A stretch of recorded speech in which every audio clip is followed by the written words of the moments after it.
مئی میں white house کی ایک تقریب میں عمر رسیدہ امریکیوں کی مدد کے لیے اپنی کوششوں کا ذکر کرتے ہوئے صدر ٹرمپ نے انسولین کی قیمتوں میں اضافے پر بندش کا اعلان کیا تھا۔ That's a big deal. Participating plans will cap cost at just $35 a month.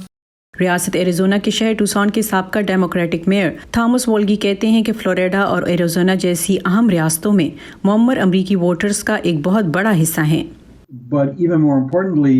اس سے بھی اہم بات یہ ہے کہ 65 سال سے زیادہ عمر کے افراد کسی بھی دوسرے گروہ کے مقابلے میں زیادہ بڑی تعداد میں ووٹ ڈالنے نکلتے ہیں، لہٰذا اس لحاظ سے نہ صرف عوام کی ایک شرح ہے بلکہ ایک شدت بھی ہے جس کے ساتھ وہ ووٹ ڈال سکتے ہیں۔ پولز نے طویل عرصے سے یہ ظاہر کیا ہے کہ ووٹرز عام طور پر صدر ٹرمپ کی معیشت کے حوالے سے کارکردگی سے مطمئن ہیں، لیکن شہری انتشار، نسلی انصاف کے سوالات اور کووڈ-19 کی عالمی وبا نے ڈیموکریٹک صدارتی امیدوار جو بائیڈن کے لیے حمایت میں اضافہ کیا ہے۔ سینئرز میں مقبولیت کے حوالے سے صدر ٹرمپ ایک سروے میں کچھ جبکہ دیگر 2 سرویز میں کم از کم 8 پوائنٹ سے بائیڈن سے پیچھے ہیں۔ وائٹ ہاؤس نے حالیہ کچھ جائزوں کو گمراہ کن قرار دیا ہے، لیکن ایک پولسٹر کے مطابق اس کا ایک رجحان دیکھا جا سکتا ہے۔ وہ صحیح سمت میں آگے نہیں بڑھ رہے ہیں اور نومبر تیزی سے نزدیک آتا جا رہا ہے۔ بہت سے سینئر ووٹرز نے اپنا فیصلہ کر لیا ہے۔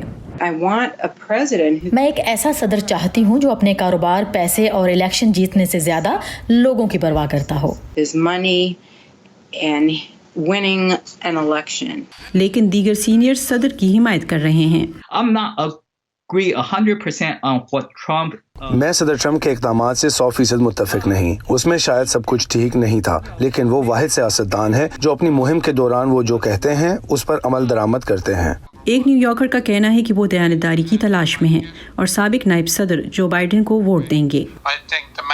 مجھے لگتا ہے کہ وہاں بیٹھے آدمی کو بالکل پتہ نہیں کہ وہ کر کیا رہا ہے، بس صبح جو ذہن میں آتا ہے کر لیتے ہیں۔ ایک اور سینئر اور ٹرمپ کی حامی کا کہنا ہے کہ بائیڈن اس عہدے کے اہل نہیں۔ واقعتاً ان میں ہمت نہیں ہے، پھر ان کا ریکارڈ بھی اچھا نہیں رہا۔ مجھے نہیں لگتا کہ انہوں نے سیاستدان کی حیثیت سے اتنے کام کیے ہیں جتنے سال وہ وہاں رہے ہیں۔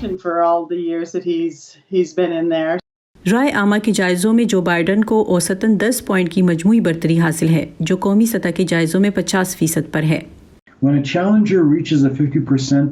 جب کوئی بھی چیلنجر 50% تک پہنچ جاتا ہے تو ان کے لیے انتخاب ہارنا بہت مشکل ہوتا ہے، اور تمام جائزوں سے ظاہر ہوتا ہے کہ بائیڈن اب 50% تک جا پہنچے ہیں۔